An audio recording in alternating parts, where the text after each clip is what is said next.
Well, this isn't a video I want to make, and it's one that I didn't really think I would have to make either, but here we are. I think it's really important to be honest and not make out like everything is super happy and fine and safe all the time, because the reality is things can go wrong sometimes, especially when you're a girl travelling on your own, and I don't want to give the wrong impression to anybody, so I'm just here to be honest, okay? Hope that makes sense. This is the sort of thing that you always think, oh, it's not going to happen to me, and then it does, and I just want to maybe try and help people to avoid going through this as well. You might have noticed that there's been a bit of a disruption in my videos, and this is why. Like, I was supposed to be travelling in Armenia for like a month or a few weeks. After Yerevan, I was going to go to a really beautiful place called Lake Sevan. I was really looking forward to it. I went to go get the minibus and it all seemed fine, like I got my ticket, got on the bus, but then we're driving along and we drive past Sevan, so I'm thinking, hang on a minute, like where are we going? Turns out I'm on the wrong bus. So I'm trying to talk to the driver. I speak a little bit of Russian, not that much, like just kind of basic. I could ask him basically where we were going and like how I could get to where I was going to go, and he basically told me, oh, that stupid man at the bus station must have told you the wrong bus, and he was like, don't worry, we'll go to the end destination and then I'll take you to Sevan on the way back. So I thought, oh, that's fine then. Just a stupid mistake really, and I thought, oh, this bus driver's really friendly and like he's going to help me out. So yeah, we end up in a place called Dilijan, which is another place I wanted to go to in Armenia, another really beautiful place in the mountains. Everyone got off the bus, it's just me and the driver, and obviously it's in the back of my mind like, oh, is that really a good idea, like is that safe? But no, he seems like a nice guy. He seems like a really like friendly, helpful guy. He offered to buy me a coffee and I thought, oh, that's so sweet. Yeah, I'm just too trusting. I think that's my problem. I just trust people too easily. So we get back in the minibus, we start driving back towards Sevan where I'm trying to go. And we get to this like fork in the road and he's like, says something about like, my Russian is like really not that good, but I think he said like, this is the new road, this is the old road. Why don't I take you up the old road and we'll see a viewpoint? This is when I started to get some like alarm bells ringing a little bit. Yeah, we ended up going up this mountain road. He drove me basically into the middle of nowhere, and we stopped at a viewpoint, and I don't even know how to, without going into like too much detail, he basically assaulted me for about an hour and a half, and this whole time I'm like begging him in Russian to stop, and to just take me to Sevan, and I'm just saying, please stop, I don't want this, I don't want. Anyway, yeah, sorry, this is probably a bit like horrible for people to hear.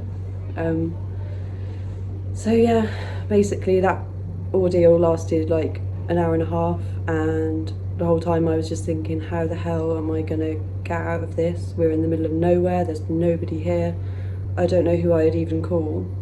There was no cars going past or anything.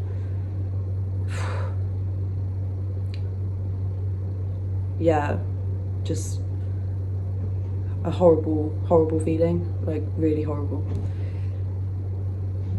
The way I managed to get out of it was by like giving him my phone number and saying that I was tired and that I'd see him later. Oh, it makes me feel sick to actually say that. But yeah, this is after like an hour and a half has passed of me like trying to fight him off, like trying to get him off me basically. So I think he, you know, got tired or whatever. I don't know what goes on in their brains, guys like this. But yeah, he drove me to my guest house And then I went straight in, and the lady there didn't speak English, but I managed to like explain what had happened, and I just broke down and started crying. And she was really lovely. She was so sweet, so supportive. She bought me some fruit, and like her sister came who spoke English, and they like offered to phone the police for me, but I just said no, I just want to move past it. And obviously this guy now has my phone number and knows where I'm staying, so I locked all the doors, blocked any incoming calls, and phoned my brother, or spoke to my brother online, and he was amazing.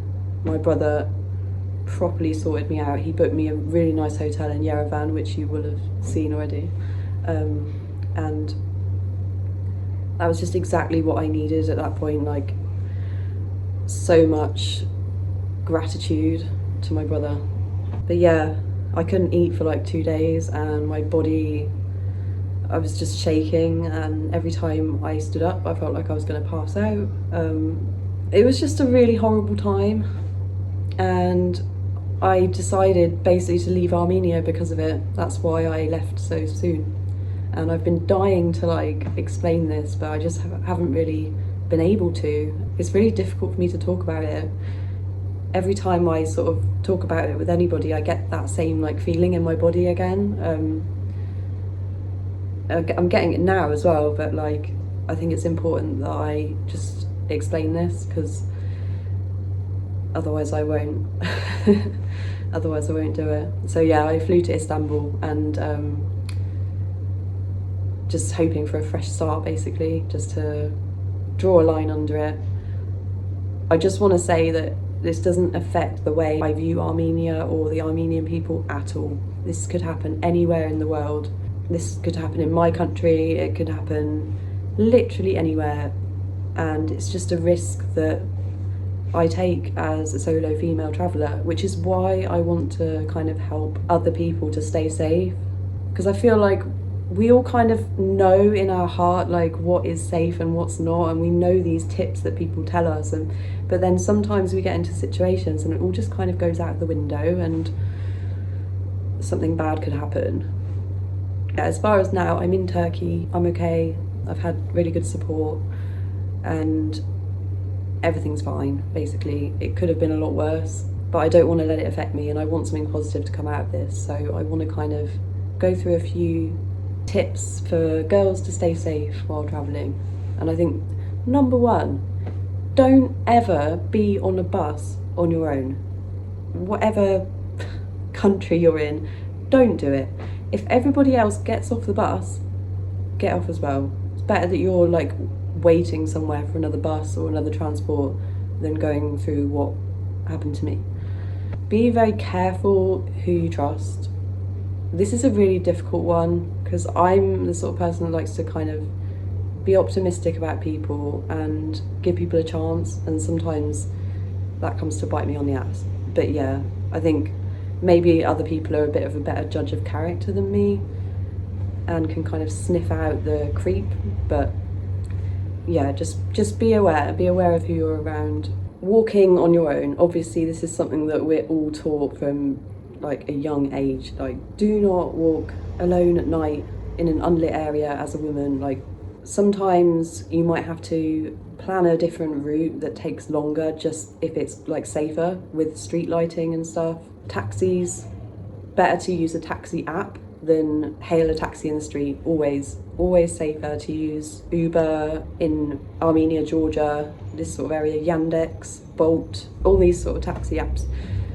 Pretty much every country has them now, so it's best just to, like, before you travel, find out which app they have and download it ready to go, and it'll be a lot safer. Some people have recommended personal alarms and pepper spray. I don't know what this could have done for me in this situation, because I was in the middle of nowhere. If I pepper spray the guy, like, what do I do then? Do I hijack the bus and drive it down the mountain? Like, maybe, I don't know. Or an alarm, like there's no one to hear it, but I guess if you're walking in the city, then this is a good idea as well, so maybe that's something to look into if you're travelling in cities. If you're going off the beaten path, tell people where you're going, your family, friends at home. Like, you can even share your location on WhatsApp and whatnot if you're kind of not really sure of your route or where you're going. That way people can kind of check that you're okay and see where you are.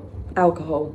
Personally, I wouldn't like go out clubbing and drinking in another country on my own. I think it's best to go in pairs at the very least. And if you do go, like, just keep an eye on your drinks, like make sure you're not leaving it and then walking off, because somebody could put something. Make a note of the emergency services number for the country you're traveling to. Staying in hostels, a lot of places now have the option for a female only dorm, which I would personally always take if I was staying in a hostel. And to be honest, just do your research, like search about the place you're traveling to. Is it safe for women? I mean, nowhere is safe really. This sort of thing can happen anywhere, like I said, but just see whether there have been incidents before and see if there's anything you need to be aware of, and just generally be vigilant. That's all I can really advise. I mean, if there's anything I've missed and someone else has some more ideas, please put them in the comments so that other people can read them. I just hope that maybe this video can help just one person, and then that will make me feel a whole lot better. But yeah, I'm in Turkey now. I'm in a really beautiful place right now. I'm really looking forward to sharing the videos. So stay tuned for that. Sorry this has not been a very happy video, it's just one I had to do. But yeah, back to regular programming soon, so I'll see you then.